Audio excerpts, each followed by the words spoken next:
Disclosures, Glenn. Very important part of our business, Callum, that both protects us as agents, but also more importantly, protects our vendors. And our buyers. And our buyers. Everyone. Yeah. So, it's important that as agents we do our homework on each and every property. This is probably the one that gives agents a bad name. One of the reasons. Yeah. Dodgy agents out there that just turn a blind eye to things they know are wrong with the property, sell it anyway, and hope that they don't notice or don't deal with it afterwards. And the reality is, in the sale and purchase agreement and in our industry, that there is a comeback if things are found to be wrong with the property and not disclosed. I think it's up to 7 years that you can come back, for something that may have or should have been disclosed that wasn't disclosed. Yeah. So it's very important that you do your homework on each and every property so that things can be disclosed if they have to be and need to be disclosed. Yeah, and we'll do this homework by asking questions from the vendor even before we appraise a property and looking at council files and those sort of things, because if there's something actually majorly wrong, even if the vendor maybe, dare I say it, don't want to let you know that, and you find out, it's going to affect the value of the property. Yeah. So it's important to know it from the start. Yeah, of course it is. And things always come out. Yeah. So you might as well get them out at the front or the start rather than being a surprise later on. We have a philosophy that if the buyers know everything about the property, including the negatives, that there's no comeback when it comes to that final negotiation. Because if you're in a negotiation table and you say, we want another 10, but then they go, well, what about the leaking hot water cylinder? Then you lose that power of negotiation. Yeah, you do. And I think the reality is that most of the properties in our town, unless it's a brand new build, even some of those have disclosures depending on where they are. Yep. But just about every property will have some sort of disclosure. So let's just run through a few of the common disclosures that we come up against, around both Nelson and Tasman. So probably the first one is the overlays. Yeah. So both councils now have got overlays depicting natural events that could or couldn't occur on every property. So there's a lot. Most properties have one now. Yeah, they do. Since let's be fair. Since August 2022, the major weather event that we had, and, with all the slips and the flooding, etc., the council, or the Nelson City Council especially, redid all their mapping. Yep. And now, as you just said, just about every single property has some sort of overlay that they're sitting within. So run through them. You've got liquefaction, which is a lot of Tahuna Nui, which is basically underneath the ground. And the wood. You've got your flood model, which is probably the one that people are most worried about. So if you're close to a river, if you're in a extreme weather event, what's the likelihood of that home being flooded? And they do mapping for both now and in another 100 years as to what it would look like at that point. So you've got a prediction of as the climate changes, how... So forecasting, isn't it? Forecasting. So you've got that, then you've got inundation, you've got coastal flooding, so not just river, you've got sea level rise. Then you've got hail zone, which a lot of people don't know about, but that's a lot of Stoke, where it's all past orchards and the wood, actually, where they use pesticides and diesel and all sorts of stuff in the soil. So I'm glad you explained that a bit better, because hail site, to me, is like, what? Hazardous activity indicative level or something. When I first started in real estate, I saw these things, hail sites. Is it hail from the... Am I like going to get hail from the sky? Yeah. No, I mean, it was just a funny explanation, I guess. But and a lot of buyers out there listening won't know what a hail site is. So good that you explained what that is. Ex-orchard land. Yeah. Use of pesticides, diesels, things like that could affect the usability, if you like, of the land. Generally now, the councils the developers make the land good. Yep. Prior to them doing any sort of development. So it's just being aware of those past hail sites. Others moving forward, slope instability. So they've split that into different tiers. You got tier 3, 2 and 1, 3 being the least worrisome, 1 being the most, in terms of what the likelihood is of there being slope instability on the land, not just where the house is, but on the land that you're sitting on. Lands, and then you've got actual slope failure register. So that's anywhere that's been registered as actually having a land slip land moving on that piece of land, and that would be registered, and that has to be disclosed. Yep. So there's lots of those. You can actually keep going. Fault hazard, corridor, overlay. Yeah, Right, the list goes on. It confuses me. So you got to choose your risk. Let's be fair. I leave that to you. Yeah, you've got to choose your risk when you're purchasing property. It's pretty hard to find one without. And if you find one without, they'll probably slap one on it at some point soon. So choose your risk. Make sure you can get insurance. That's really important if you are on those things. Usually you can, but we can't speak for all properties and their past experiences. Yep. But And these disclosures are only the council disclosures. All Yep. these are overlays, right? So those are overlays. So every property that you go to, if you're out there listening or watching the pod and you're looking to buy a house, the agent should be supplying you with a disclosure, whether that's during the viewing or after the viewing via an email with what the disclosures are, because it's very rare for a property not to have at least one disclosure. There's multiple properties that we have listed that have 4 or 5. Yeah. It's not big alarm bells ringing, but it's just what we have to do. And it's Yeah. understanding each and every one of those disclosures. And some of the properties we legally have to disclose that it's in the floodplain, and it might only be half the driveway. Yeah.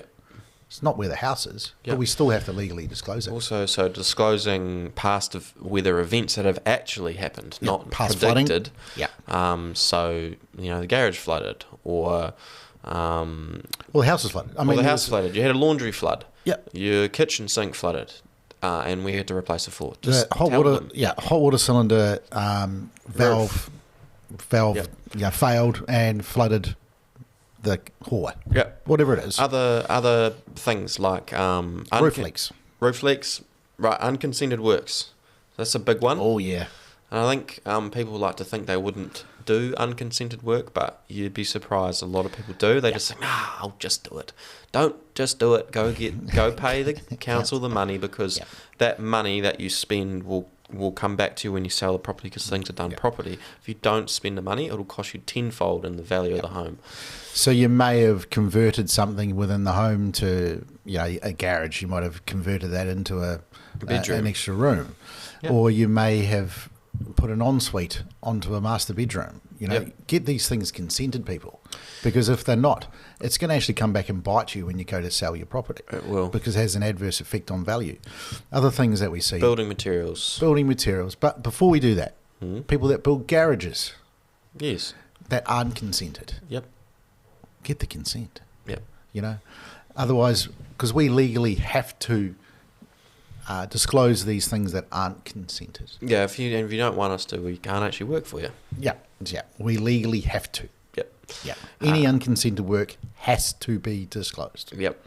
Building materials. So probably the big one is monolithic Cladding. So there's a period of time, late 80s up to 2004 or thereabouts, when they changed the building code. So there's a big problem in Auckland where they used a lot of untreated timber, and they used, you have the terminology better, plaster over. Cavity now. Yeah, you have to have a cavity now. Yeah. But what was the issue back in the 90s? Yeah. So back in the 90s, with the leaky home era, if you like that, there's stigma around a lot of those homes, right? So we have to legally disclose if the property has a vented cavity or not. Back in that era, they didn't. There was sort of 2 or 3 different types of cladding that was used. Direct fixed over hardybacker was one, and then direct fixed plaster over polystyrene was probably the higher risk, to be fair.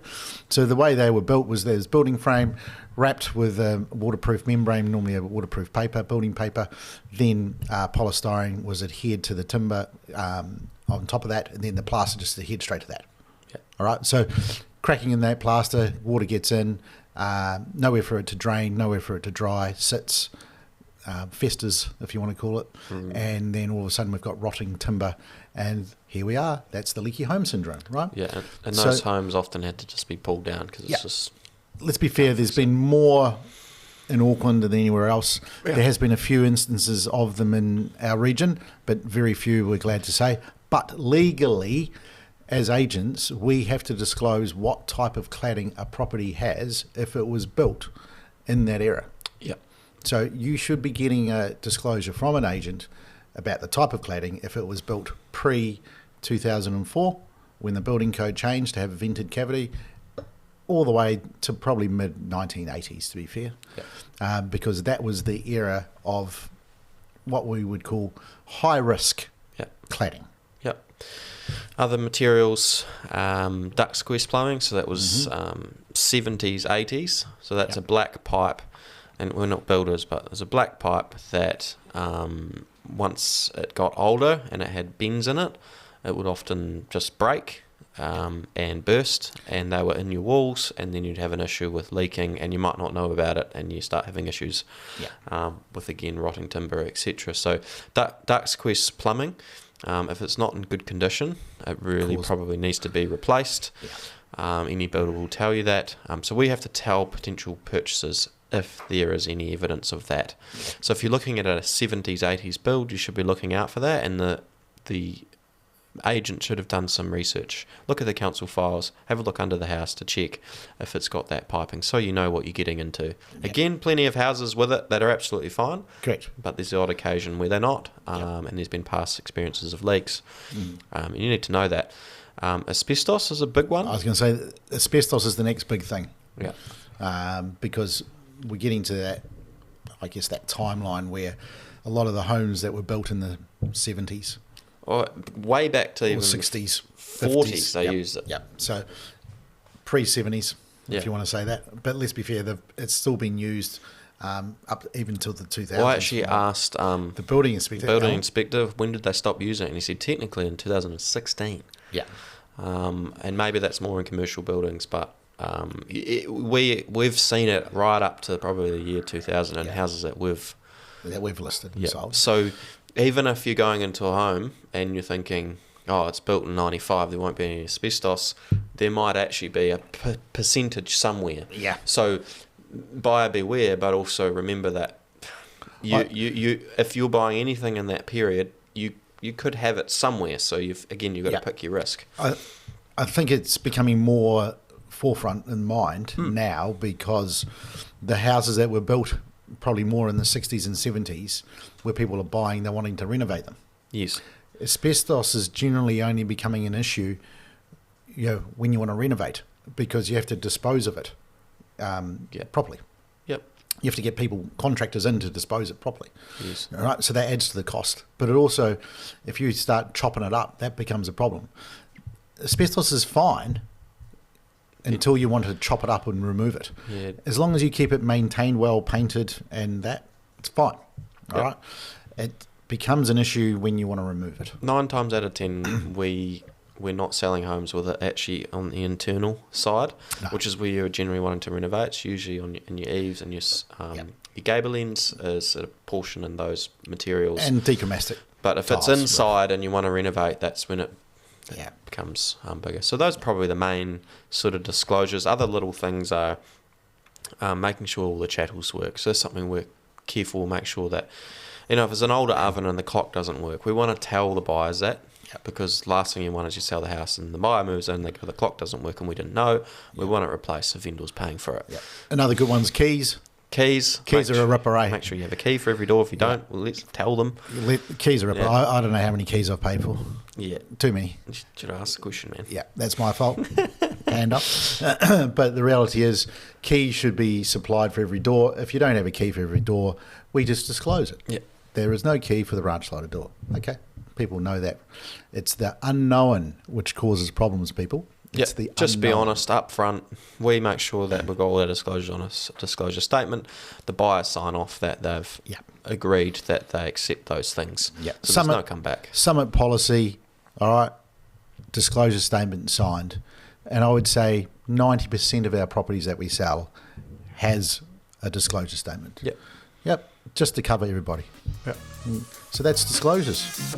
Make sure the agent that you're dealing with gives you a disclosure statement.